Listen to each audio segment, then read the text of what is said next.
राम राम शेतकरी मित्रांनो, आत्ताची महत्त्वाची बातमी आपण पाहणार आहोत बांगलादेशमध्ये होणाऱ्या कांदा निर्याती संदर्भात.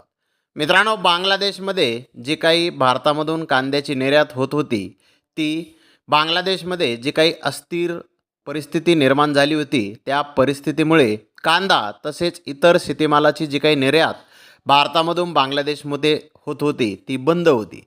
परंतु मित्रांनो, आज पुन्हा एकदा कांद्याची निर्यात ही भारतामधून बांगलादेशमध्ये झालेली आहे. मित्रांनो, आपल्याला स्क्रीनवरती रिपोर्ट दिसत आहे, तो मेंदीपूर बॉर्डर येथील रिपोर्ट आहे.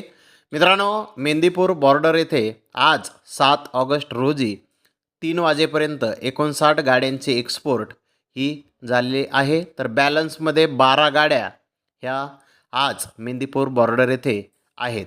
मित्रांनो, बाजारभाव नेमके काय निघाले याची सविस्तर माहिती अजून उपलब्ध झालेली नाही, परंतु एक्सपोर्ट ही कांद्याची पुन्हा एकदा चालू झालेली आहे.